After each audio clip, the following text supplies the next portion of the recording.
As you are aware, Bitcoin is not a coin, it's software. Ethereum is software. Blockchain is software. The hottest hands coming out of MIT right now, where do they want to work? A third of the class. They want to work on the blockchain. You can't take that much potential and not expect extraordinary outcomes. This is a remarkable technology.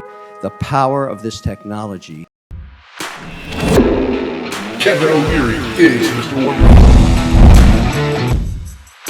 Very powerful, and of course, we should lead the world in it. Why do you believe FTX failed? I couldn't get answers from any of the executives in the firm, so I simply called Sam Bankman-Fried and said, "Where is the money, Sam?" He said he had been refused access to the servers. This is a simple case in my mind of where did the money go?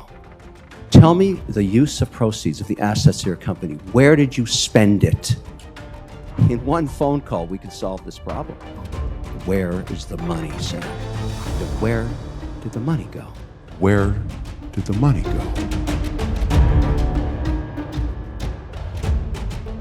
Did the money go?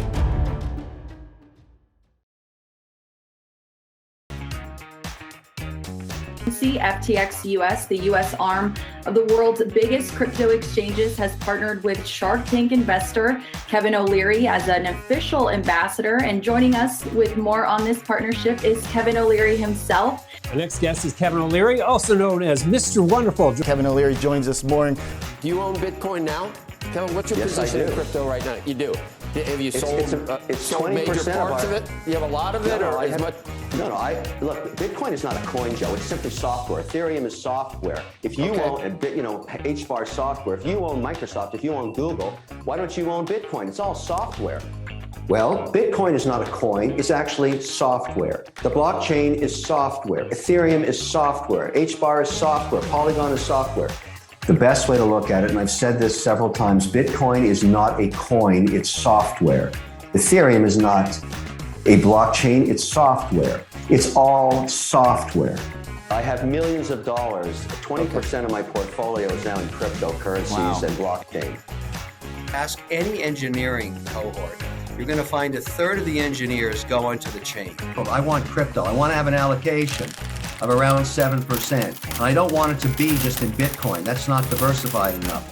Now, we have an advantage. I've got millions and millions of followers on social media. I want the smartest guys on the trading desk at FTX to tell me what I should own. And also, FTX. Some of you know I've become a paid spokesperson, but also I'm an investor beside Sam Bankman-Fried and his platform, because what he's built, and it took me 4 months to work it out. I talked about moving my allocation to 7%. Well, how am I going to do that?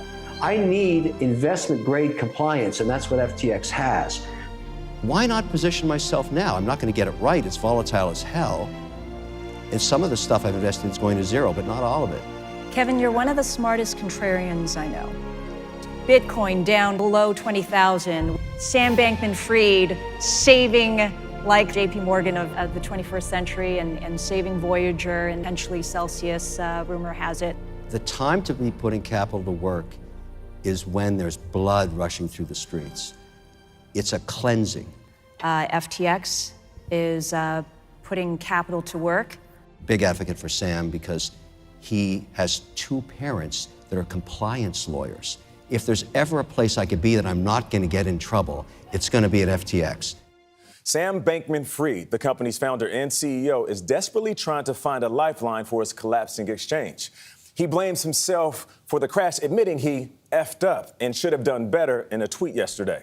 Sam Bankman-Fried stepping down as CEO of FTX as his crypto exchange files for bankruptcy. And the exchange's founder, Sam Bankman-Fried, secretly transferred nearly about $10 billion worth of customer funds from FTX to Bankman-Fried's trading company, Alameda Research. It sets, in a way though, I always try and find what is the outcome of something like this. I mean, yes, I'm a shareholder in the International. That's a 0. It's not the first time I've made a bad investment, probably not the last time. All this Sam Bankman-Fried took money out, took it in, whatever. Nobody knows because there's no data. That data, as I learned, according to Sam, is sitting on a server backed up on AWS. Right now, all roads lead to John Ray, it seems. Sam says he can flip the switch. I need that data. I can't go get the money unless I have the data where it went. Kevin is the chairman of O'Leary Ventures, but you'll know him better as the co-host of Shark Tank. Help us make sense of all this first and foremost. When you think about what has taken place with FTX and what we've heard from Sam Bankman-Fried to this point, do you believe that he committed fraud or misled over that time? The answer is I don't know yet, and I've said that from the beginning. I want full transparency of every transaction in my account, which has been swept clean. Millions of dollars are missing. There is no accounting records there. There's no conversion records. There's nothing. And so somebody is controlling that server. And for the sake of all of us as institutional investors who require this data for our taxes, for our compliance, for our accounting, for our reconciliation, that 90+% of these transactions are on chain. They are irrevocable. They cannot be changed. They're on the public record forever, probably on AWS servers right now. In addition to every dollar wired into those accounts, whether they be SWIFT or Fed wires or ACH transfers, that's all reconcilable. So by the time this is over, and you ask me what Sam Bankman-Fried did, we'll know. It'll be totally, totally transparent. Mr. O'Leary, so let me ask you directly. You are an investor in FTX, and I know you've spoken frequently with Sam Bankman-Fried over an extended period of time.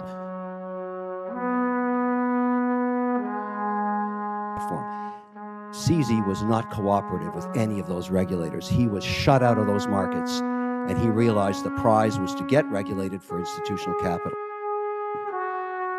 These two behemoths that own the unregulated market together and grew these incredible businesses in terms of growth were at war with each other. And one put the other out of business intentionally. Now, maybe there's nothing wrong with that. Maybe there's nothing wrong with love and war.